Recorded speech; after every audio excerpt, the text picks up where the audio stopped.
out to Charlie that isn't through the common yard. Negative.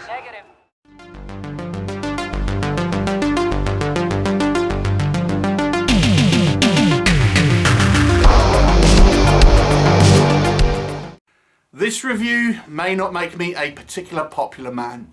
We are talking Extraction 2, once again directed by Sam Hargreaves, who was of course responsible for the 2020 Netflix original, and of course a previous stuntman prior to this. It is written by Joe Russo, the one half of the directors of the Avengers Infinity War and Endgame, and stars Thor himself, Chris Hemsworth. And like I said, this obviously follows on from the 2020 movie Extraction, where at the end of that movie, our character Taylor Rake, played by Hemsworth, was at death's door, but he is rescued by his team and brought back to relative health before he is tasked with going on another mission. This time, the mission may be personal though, as an envoy played by Idris Elba sends a message from Tyler's ex-wife, saying that her sister has been essentially held against her will in this kind of prison where she has married this kind of crime lord, for lack of a better word. And this guy, I think it's like a Georgian prison, and you know, he's essentially kept her and her two children in the prison with him so he can kind of keep an eye on her. And you know, it's a case of he has to kind of go and rescue her and bring her back with the two kids, and he gathers his team and off he goes to try and rescue this woman and her two kids. Obviously, this is a movie, so it doesn't quite go to plan. There are some complications, but what will happen, you'll have to watch the movie and find out. So, what do we think? But before we get into that, let's talk about where this kind of movie sits on the kind of the hierarchy of kind of budget versus kind of like prestige and things like this. Yes, this is a streaming movie, and you know, I would suggest that majority of mainstream kind of blockbusters tend to maybe have a little bit more pizzazz than a lot of the kind of the made for streaming movies. But this is one of the kind of the highest regarded streaming movies on Netflix, and they were very proud, Netflix, of the 2020 movie, of the kind of the watch numbers, and it was a great movie. I enjoyed it. So you've got to kind of hold it to the same kind of standards like you would do a kind of a cinema release movie, probably on the long lines of John Wick. I mean, these movies I don't think do as well as they maybe used to. The heyday of the kind of the action movie was kind of the 80s and kind of the mid 90s with, you know, Schwarzenegger and Stallone. But those movies, they're still popular, but they don't have quite the same impact maybe as more IP driven like the Marvel and Star Wars movies now.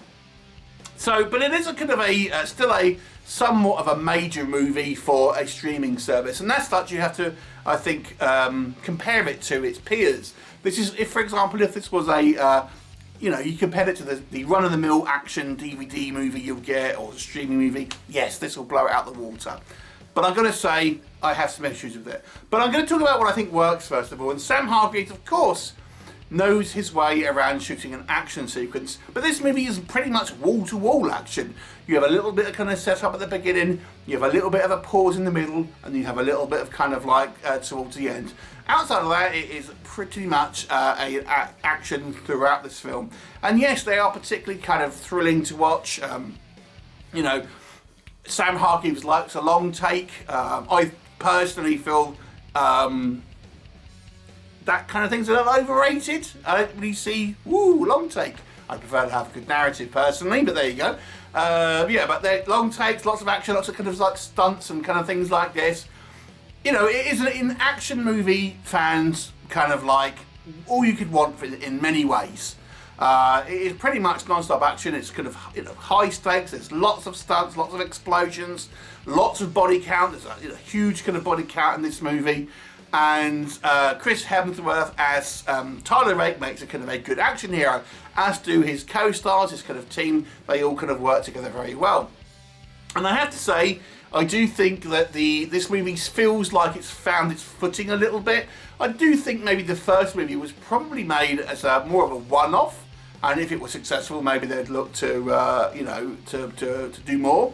But I feel now that they've had success with the first one, this character seems like, you know, much more, oh, we'll keep him around, we'll kind of expand the kind of the story a little bit around him, and you know, you do feel he has some sort of forward momentum in regards to, you know, his sort of character and stuff. Whilst I gotta say, I think maybe the first one, probably the idea of the first one, maybe was to kill him off initially, but it was just like, oh, okay, we'll do more now. So, you know, I do think you can see some of that kind of forward progression in the character of Tyler Rake. You know, we get a smattering of, you know, familiar faces as well. Say, Idris Elba in a small role. Olya Karyanko, I think her name is, shows up as well.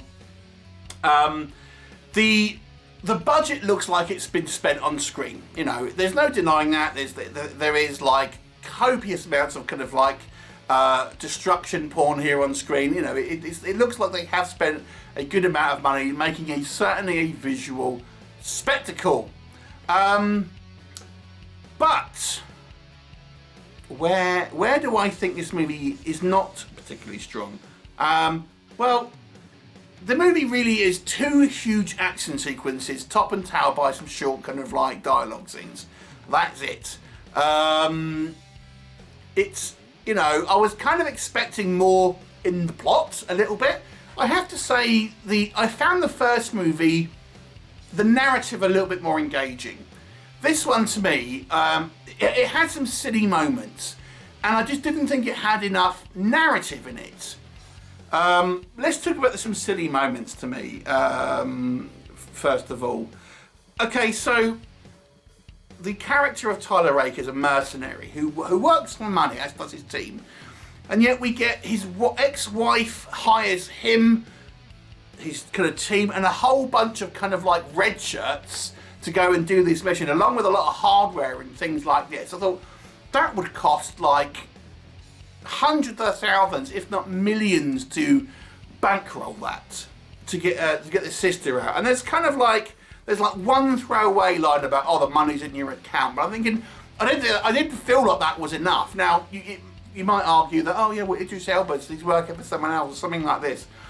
But to me, it needed a little bit more context, because it just seemed to me, had it just been a one-man army or Chris Hemsworth going to rescue his sister-in-law, I guess, I kind of maybe would have thought, okay, maybe it's not particularly realistic in regards to, you know, what we see on screen, but I could maybe buy in the premise a little bit. But I'm thinking, you've got a whole team of mercenaries here by Chris Hemsworth's character's ex-wife, and he used to just be in the military before this, so I don't feel like she was a like particularly wealthy sort of like character or anything. Just that kind of like thinking, I don't really understand the setup. I thought the setup was quite poor. And then we have some moments in the movie. So, you know, there's two major action sequences. We have this kind of prison action sequence, and then we have our bad guys attacking, you know, Chris Hemsworth's character in, I think it's Austria. But they find out, basically, without kind of giving really anything away, our bad guys kind of find out where our good guys are, and almost immediately seem to kind of teleport there with a whole load of like arsenal and weapons and things like that and helicopters. And I'm thinking, how the hell has someone got this kind of stuff organised this quickly? It seems to have almost taken like less than 24 hours for our bad guys to get mobilised. I mean, even the kind of knowing exactly where they were, down to the kind of the right floor. There is a reason why they do know, but I'm thinking, I don't know if it was, I completely thought they knew exactly where, but even you can forgive that bit. How have we got all of this kind of hardware involved in this kind of, and all these kind of guns and rockets and everything that quickly? I mean, it just seems. And then we have this massive firefight in the middle of this city, and we get a couple of police sort of show up, but my God, it just seemed like it's so silly. You know, it's just like, it's a quite dumb film. Now, it might not bother. I know I've seen some reviews, oh, it's such a great action film. And yeah, I mean, the action sequences are filmed well, I agree, but, you know, it looks more like a stunt show. And on that, I have to say, particularly the first action sequence, which is the kind of the prison one, and then we kind of go out the prison into a kind of a train. It looks like a video game. It looks like a video game with Tyler going through various levels. I mean, it's just like, it's so over the top. Now, I wasn't a huge fan of John Wick 4 because I just felt that had very, very similar issues to this one. So if you like John Wick 4, I wasn't a huge fan, then you probably like this. And it depends what you want. If you just want to watch things blow up, then great. But it's like, oh, look at the shiny objects. Ooh, oh, no story. Oh, stupid not logic. Ooh, shiny objects. You know, no actual kind of narrative. You know, that's great. You know, that's what you want. Yeah, I mean, and it's done well. It's done well. I mean, I will say, I do think that, spoiler for my score, this makes it an above average film, but I don't think it's that good. I mean, I've got to say, I think it's the kind of the video game-esque feel to it. I think it makes it less interesting than the first movie, where I did get a kind of a sense that Tyler's back really was up against the kind of the wall here, and he really was struggling. Here, I didn't really feel that, and it's just like it's just so over the top, so silly and kind of you know, unrealistic. I mean, again, you look at this kind of movie to a kind of its contemporaries. John Wick, again, that's not unrealistic. Every single person in the world seems to be an assassin in that one. And in here, we just seem to have like literally an all-out war. You know, it's like, imagine having like 9/11, that kind of level of destruction, but we just get like 3 or 4 police cars show up. And that's just, come on. Come on. Yeah, so I got to be honest with you. Yeah, it's a stunt show. This is a stunt show and a kind of a VFX reel. And even that, I got to say, I thought that looked a little bit green screen here and there. So yeah, it's an above average film purely because of spectacle. But I don't think it's that much above average, to be honest with you, because I think the narrative is so weak and it's so stupid at times. I just can't give it any higher than a 6 out of 10. Have you seen it? What did you think of it? Leave me a comment and I'll look forward to seeing you next time. Bye for now.